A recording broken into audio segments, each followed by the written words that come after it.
ಕಲಮಂ please ma'am please ಒಂದೇ ನಿಮಿಷ ನನ್ನ ಮಾತು ಕೇಳಿ. ಒಂದೇ ನಿಮಿಷ. ಯಾವ ಅಮ್ಮಂದಿರು ಯಾವ ತೊಂದರೆನೂ ಮಾಡ್ಕೊಂಡಿಲ್ಲ, ಎಲ್ಲರೂ ಸೇಫ್ ಆಗಿದ್ದಾರೆ.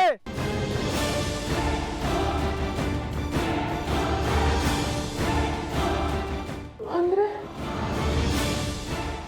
ಎಲ್ಲರೂ ಬದುಕಿದಾರ? ಹ್ಞೂ ಮಾಮ್, ಎಲ್ಲರೂ ಸೇಫ್ ಆಗಿದ್ದಾರೆ, ನನ್ನ ಜೊತೆಗೆ ಇದ್ದಾರೆ. ಮತ್ತೆ ನಾನು ಆಗಲೇ ನಾವೆಲ್ಲ ಸಾಯಕ್ಕೆ ಹೊರಟಿದ್ದೀವಿ ಅಂತ ಹೇಳಿದ್ನು. ಹೊರಟಿದ್ದು ನಿಜ, ಆದರೆ ನಾನು ಜಾನು ಕರೆಕ್ಟ್ ಟೈಮಿಗೆ ಬಂದ್ವಿ. ಈಗ ಎಲ್ಲ ಅಮ್ಮಂದಿರು ಸೇಫ್ ಆಗಿದ್ದಾರೆ. ನಾನು ಸಾಯಬಾರ್ದು ಅಂತ ಸುಳ್ಳು ಹೇಳ್ತಿದ್ಯಾ? ನನಗೆ ಗೊತ್ತು. ಇಲ್ಲ ಮಾಮ್, ನಾನು ಸುಳ್ಳು ಹೇಳ್ತಿಲ್ಲ. ಬೇಕಾದ್ರೆ ಲಲಿತಾ ಅಮ್ಮಂಗೆ ಫೋನ್ ಕೊಡ್ತೀನಿ, ಮಾತಾಡಿ ಅವ್ರ ಜೊತೆಗೆ. ಲಲಿತಾ ಮಾಮ್ ಬನ್ನಿ ಇಲ್ಲಿ. ನೀವು ಅವ್ರ ಹತ್ರ ಏನು ಮಾತಾಡಿದ್ರು ಗೊತ್ತಿಲ್ಲ, ಅವ್ರು ಸಹಾಯಕ್ಕೆ ಹೊರಟಿದ್ರು. ಮಾತಾಡಿ, ನೀವು ಅವ್ರ ಹತ್ರ ಮಾತಾಡಿ. ಕಲ್ಲು, ನಿಂಗೆ ದಮ್ಮಯ್ಯ ಕಣೆ, ಏನು ಹೆಚ್ಚು ಕಮ್ಮಿ ಮಾಡ್ಕೋಬೇಡ. ಲಲ್ಲು, ನಾವೆಲ್ಲರೂ ಇಲ್ಲಿ ಸೇಫ್ ಆಗಿದ್ದೀವಿ. ಹೌದೇನೆ ಲಲ್ಲು?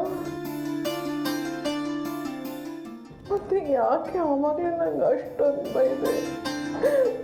ದೇವ್ರ ಸತ್ಯ ಹಾಗೆ ನಿಮ್ಗೆ ತೊಂದರೆ ಆಗಲಿ ಅಂತ ನಾನು ಹಾಗೆಲ್ಲ ಮಾಡಿಲ್ಲ. ಏನೋ ಮನ್ಸಿಗೆ ಬೇಜಾರಾಗಿತ್ತು, ಹಾಗಂದ್ಬಿಟ್ಟೆ. ಕ್ಷಮಿಸ್ಬಿಡೆ, ಬೇಜಾರು ಮಾಡ್ಕೋಬೇಡ ಕಣೆ.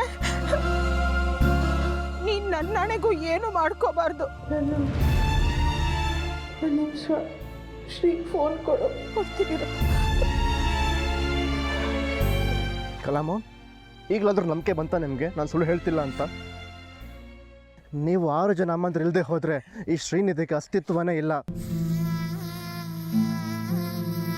ನಿಮ್ಮ 6 ಜನ ಶ್ರೀರಕ್ಷೆ ಇದ್ರೇನೆ ನಾನು ಬದುಕಲ್ಲಿ ಗೆಲ್ಲೋದಕ್ಕೆ ಸಾಧ್ಯ.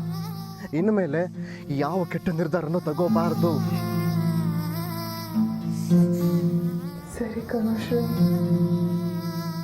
ನೀವೆಲ್ಲ ಕ್ಷೇಮವಾಗಿದ್ದೀರಾ ಅಂದರೆ ನಂಗೆ ಸಮಾಧಾನ ಆಯಿತು. Thank you. ನಾನು ನಿನ್ನ ಜೊತೆ ಮಾತಾಡಬೇಕು. ಹಾಂ ಸರಿ, ನಾನು ಇವ್ರನ್ನೆಲ್ಲ ಮನೆ ಕಳಿಸ್ಬಿಟ್ಟು ನಿಮ್ಮ ಜೊತೆ ಮಾತಾಡ್ತೀನಿ.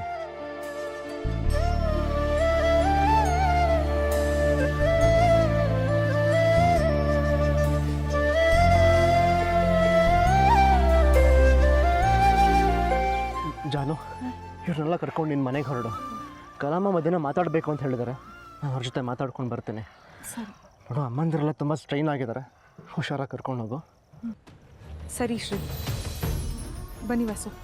ರವಿ, ನೀನು ಅಜ್ಜಿನ ಕರ್ಕೊಂಡು ಬಾ. ಬನ್ನಿ ಅತ್ತೆ.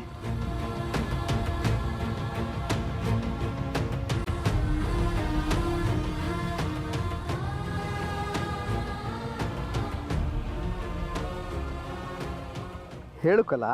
ರೀ, ಎಲ್ಲರೂ ಸಿಕ್ಬಿಟ್ರತ್ತೆ.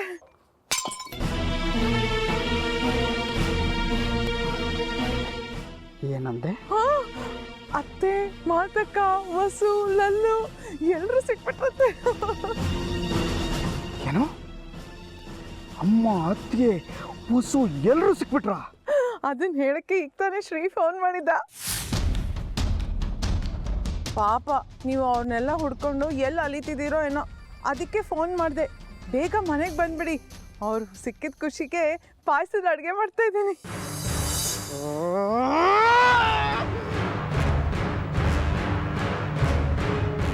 ಸರ್ವನಾಶ ಆಗೋಯ್ತು. ಆ ಹೆಂಗಸರೆಲ್ಲ ಸಿಕ್ಬಿಟ್ರಂತೆ, ಅದು ಜೀವಂತವಾಗಿ. ಹೋಗ್ಲಿ ಬಿಡಿ ಬುದ್ಧಿ, ಅವ್ರ ಕೈಲಿ ಏನು ಮಾಡ್ಕೊಳಕ್ಕಾಗಲ್ಲ. ಆ ಮುದಿ ಗೊಡ್ಗಳು ನಿಮ್ಗೇನು ಮಾಡುತ್ತೆ? ಅವ್ರ ಹತ್ರ ಇದ್ದ ಆಸ್ತಿ, ಹಣ, ಒಡವೆ, ಅಂತಸ್ತು ಎಲ್ಲನೂ ಕಿತ್ಕೊಂಡಿದ್ರಿ. ಇನ್ನೇನು ಮಾಡೋಕ್ಕಾಗಲ್ಲ ಅವ್ರ ಕೈಯಲ್ಲಿ.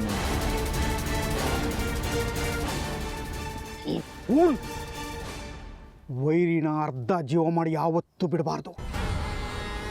ಆ ಹೆಂಗಸರಿಗೆ, ಆ ಇಡೀ ಕುಟುಂಬದವ್ರಿಗೆ ಅವರ ಒಡವೆ, ಆಸ್ತಿ, ಮನೆ, ಮಠ ಎಲ್ಲ ಕಿತ್ಕೊಂಡಿರೋದು ತುಂಬ ಸಿಟ್ಟಿದೆ ನನ್ನ ಮೇಲೆ. ಅವ್ರ ಜೊತೆಗೆ ನನ್ನ ಪರ್ಮನೆಂಟ್ ದುಶ್ಮನ್ ಆ ಶ್ರೀನಿಧಿ ಇದ್ದಾನೆ. ಅವನು ಇವತ್ತಲ್ಲ ನಾಳೆ ನನಗೆ ರಿವರ್ಸ್ ಹೊಡೆದೇ ಹೊಡಿತಾನೆ.